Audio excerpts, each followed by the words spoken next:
Well, hello there, friends. Marcy Schoenborn here of SchoFit. I am here today to talk about health myths, and I believe I have 25 of them. I might throw a couple more in if they come to my mind, but boy, are we told a lot of untruths. And so I'm going to cover and touch on at least 25 of them. These are dangerous health myths that can lead to poor decision making and misconceptions about wellness. So, number one, kids can eat whatever they want because they're young. Reality, healthy eating habits need to start early. Childhood nutrition impacts long term health. We're building our immune system as children. That impacts how we fight disease as we age. So, this includes risk factors for obesity, diabetes, and heart disease later in life. Children who eat an unhealthy diet can develop poor habits that last into adulthood.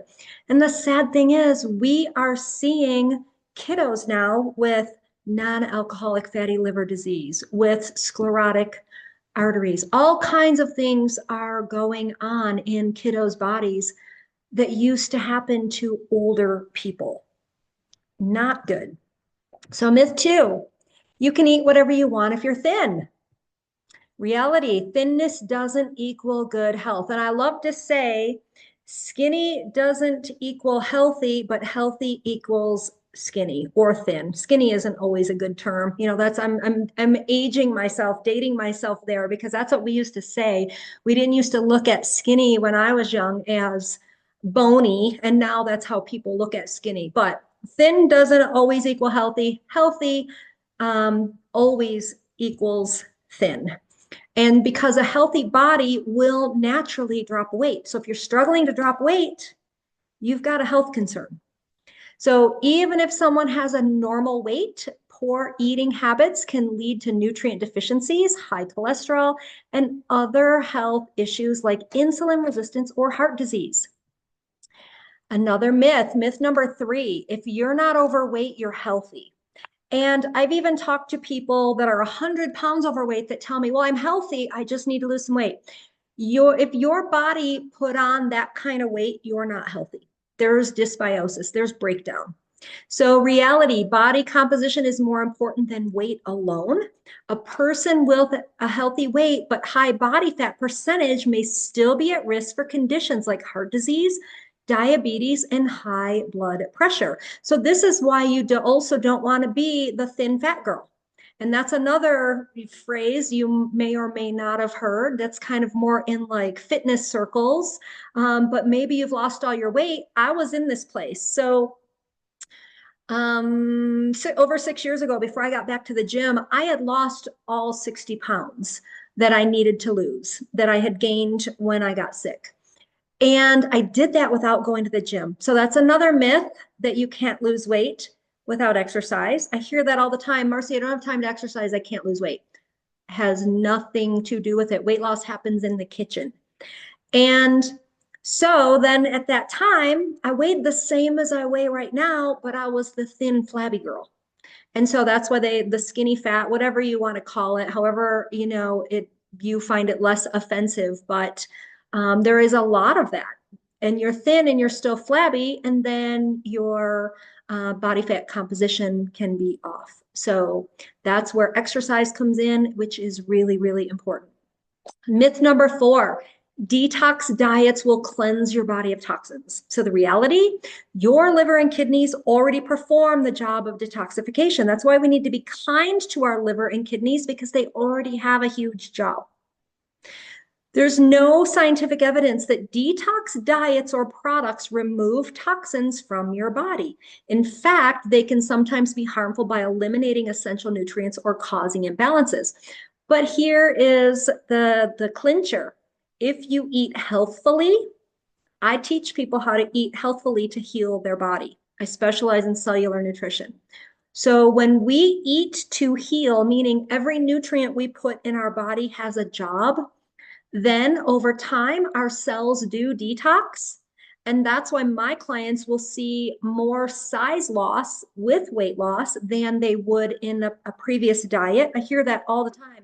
You know, Marcy, I've only lost 4 pounds and I'm down a pant size. How is that? because imagine trillions of cells losing the gunk, getting rid of the gunk in them and healing and working better. And so detox diets don't cleanse your body of toxins, but healthful eating does. Number 5, skipping meals helps with weight loss. And so don't confuse this with fasting. There's so much misinformation out there about fasting. I will be doing a teaching on fasting itself, but skipping meals helps with weight loss. Reality, skipping meals can actually slow down your metabolism and lead to overeating later.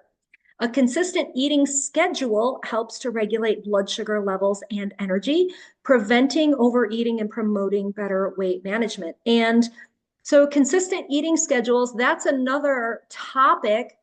We need to be careful with our consistent eating schedule. Are we even eating when we're healthy, or are we just eating because we think it's time to eat? And we should be eating when our body tells us it needs food. And so back to the skipping meals and weight loss, and then we're hearing that fasting can help us lose weight. Yes, intermittent fasting can help us lose weight, but intermittent fasting really should be done for healing. Our body cannot heal and metabolize food at the same time. So when we're not processing food, then our body is in a healing state.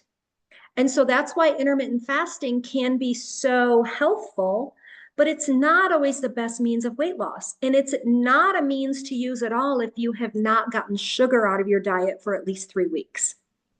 So a lot of confusion there. So number 6, eating fat makes you fat.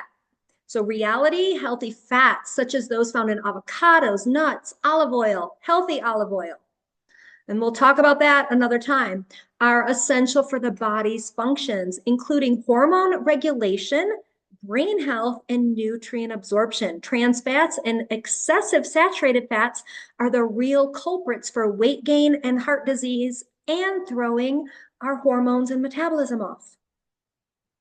Carbs make you gain weight. Myth number 7. Reality, not all carbs are equal. Whole grains, vegetables, and fruits are nutrient dense and necessary. Read that again, listen to that again. Necessary for a balanced diet. And I don't even like the word balance, because balance leads us to believe we can have anything if we balance it. No, I like a healthful diet. So it's the refined carbs, white bread, and sugary foods and processed foods that contribute to weight gain and blood sugar imbalances. And I talk to so many people that are convinced they can't eat the amount of fruits and vegetables that I consume in a day. I probably eat 250 to 300 grams of carbs a day, all fruits and vegetables. My body knows what to do with all of that. So myth number 8, supplements can replace a healthy diet. Man, do I wish this was true. I own a supplement company, but guess what?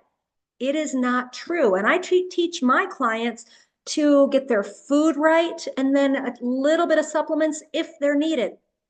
So the reality, supplements are not a substitute for real whole foods. They may help fill in nutritional gaps, but cannot provide the fiber, the antioxidants, and other health benefits of a well-rounded nutritional program. Myth number 9, all calories are equal. Big old fat hairy lie. And that's why this whole calorie counting and even macro counting is not always your friend. Macro counting can be great if you understand the micronutrients in the macros. You got to take it a step lower. But here's the thing, if you're eating healthful, the way I teach people to eat, we don't count anything. We know that every day our body's getting nourished and we're eating everything we need to feed our gut microbiome, and then it can do its job and our body can do its job. So all calories are not created equal. The reality, the quality of calories matters just as much as the quantity. Calories from whole foods, fruits, vegetables, whole grains are far more nutritious and beneficial than calories from processed junk foods high in sugar and unhealthy fats. And look at it this way, everything we put in our body should have a job. When we're eating processed foods, our body can't do its job. It doesn't even know what to do with it And over time, that's why dysbiosis happens in our gut, and that's why disease happens, cellular breakdown. Number 10, you can't get enough protein on a plant-based diet. Reality, a well-planned plant-based diet can provide all the necessary protein along with important nutrients. Foods like legumes, tofu, tempeh, seeds, and whole grains are excellent sources of protein. There's also protein in greens. And a lot of people even confuse plant-based with vegan. It is not. I eat plant-based, but I eat meat. I just make sure I eat plant forward. I eat lots of plants. So my gut microbes are getting the nutrients they need to heal my body. And also, it's really important to eat half of your protein. If you're eating a lot of protein, eat half of it as plant protein, half as animal, so that your kidneys aren't overworked. Plant protein does not overwork your kidneys. Okay, and your kidneys have a big job as it is. Be kind to them. Number 11, exercise alone is enough to lose weight. And so I touched on the fact that people have told me they can't lose weight because they can't get to the gym, but I also talk to so many people that think they can burn off their calories or they can outrun their fork, and we cannot do that. It seems like we could when we were younger. Our younger metabolism was burning so many more calories all day, and it seems like, yeah, we could go for a run and drop 5 pounds. That's just not how it works. And so reality, while exercise is critical for overall health, diet plays a significant role in weight loss. And another thing is when you eat healthfully, you get better results in the gym. That's why I see better results today than I saw at 20, because thin 20-year-old Marcy carried Rice Krispie treats in her purse. And that's what would fuel me sometimes before I'd go to the gym, not giving my body the nutrients it needed to benefit from the workout. So caloric intake and macronutrient balance must be considered alongside physical activity to achieve and maintain a healthy weight. Number 12, you should drink 8 glasses of water a day. Reality, while staying hydrated is important, the amount of water needed depends on individual factors such as activity level, climate, and diet. Some people may require more or less than 8 glasses a day. 13, all processed foods are bad for you. Reality, not all processed foods are unhealthy. Frozen vegetables, canned beans. But you would always want to rinse the canned beans. And whole grain breads, I'm not the fan of whole grain breads, but I'm going to throw that one out there because I know there are healthy people that eat them. If you're in the metabolic spectrum, though, you really should be staying away from breads. We don't need bread. We really don't actually even need grains. I'll do a talk on that. But they are processed, but they provide essential nutrients. The key is to avoid ultra processed, sugary, or highly refined foods that are devoid of nutrients. And even going back to the bread thing, my clients hear me say the word gut real estate a lot. And so we want to flood our gut with nutrition, take up our gut space, our gut real estate, with health promoting foods. So you eat bread and it takes up a lot of space and it's not necessarily as health promoting as other things could be. Then the question is, what's on the bread? Processed meats, cheese, all colon cancer waiting to happen. So that's usually my question when a client says, but can I just have bread? And yeah, you can. I just educate people on what food does to us. I don't slap your hand over anything, okay? So number 14, organic food is always healthier. There's a lot to this. So reality, while organic foods may have fewer pesticides, they are not necessarily more nutritious than conventionally grown produce. And man, we could unpack a lot of things going on here. We want to buy the best. We really want to grow our own. But we want to buy the best that we can. The most important factor is eating a variety of fruits and vegetables, whether organic or not. And that's the thing. If you're avoiding fruits and vegetables because you can't get organic, you're making a big mistake. And another thing that people don't think about is I believe, and there is science behind this, that every decade our food is more and more adulterated. So even some of these organic farms now, what is their soil like? What has gone on in those farms? What has the wind blown in? What has the rain poured down and changed the soil? We've got to look at the big picture of everything. So, the wind and rain don't go up. We can't go there because that's an organic farm. Doesn't happen. Where I live, there's 80-mile-an-hour winds.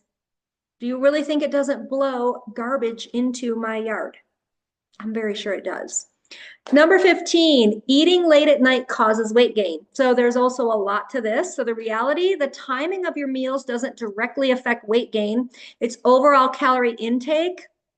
I actually unpack this more in an in-depth teaching in my program because there is scientific proof that you can consume more calories in the morning because we burn more calories in the morning. It's like filling your gas tank in the morning and then just topping it off through the day instead of filling it later. Okay. Or eating huge amounts every time you eat. And so eating late at night causes weight gain.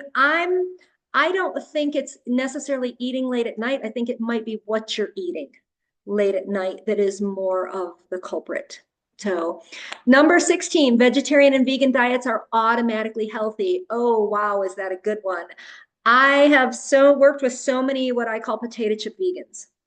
And so they came to me unhealthy, overweight, thinking they could eat whatever they wanted because they were vegetarian. So they're potato chip vegans. And man, were their eyes opened when they started eating with me. They could stay vegetarian, stay vegan if they liked. But when the nutrients start flooding their body and the garbage starts coming out of their body, I have clients that have had 100 pounds fall off, many diagnoses reversed, off piles of medication. That's the difference in eating well and eating vegetarian and vegan and eating junk.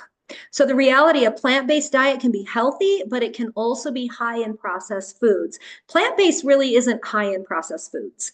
That's I'm explaining that wrong, and I'm pulling this up from research that I did. And so some of these things I'm talking about, you might research, and you might even find these little nuggets that I'm using as my foundation for my talk, and then think that vegan, vegetarian, or plant-based. So much confusion there. No, plant-based means you're eating about 75 to 80% plants.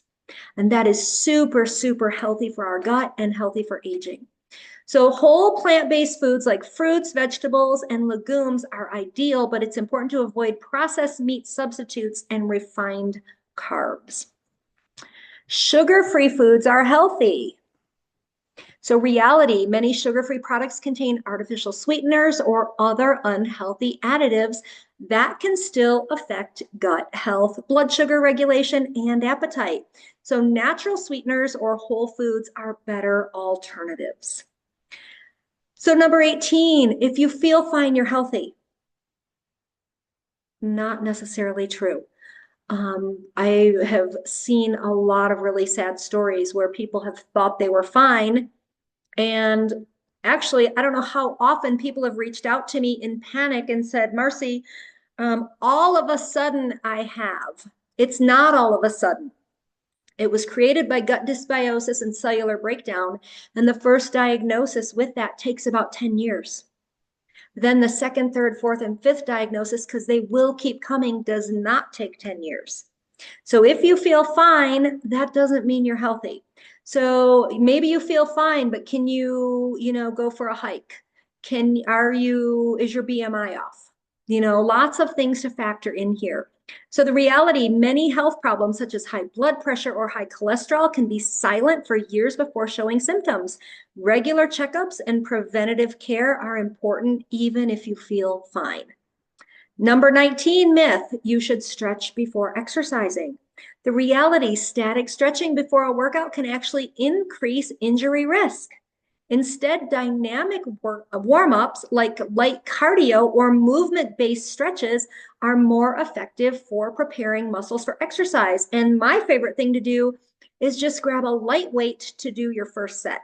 So you kind of do a free set with a lightweight, rep it out. You know, you're not doing a 12 rep set. Maybe you're doing a 20 rep set, rep it out, get warmed up, and then go to your lower, normally beginner weight, and then progress. Myth number 20, if you're over 40, you can't build muscle anymore. Friends, muscle doesn't know if you're 8 or 80.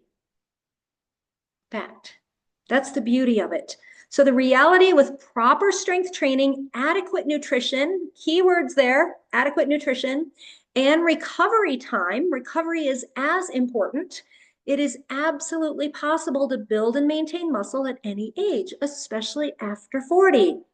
Muscle mass naturally declines with age, but it can be preserved and even enhanced with consistent effort. And so I thought I had 25 here, but I had 20. I think I did 21 because I threw the one in there also about not being able to lose weight because you can't work out.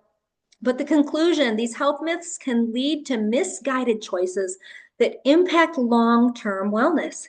It's important to approach health information critically and understand that good health comes from a holistic approach, one that includes balanced nutrition, but you have to understand balanced nutrition. Regular exercise and mental well-being is huge.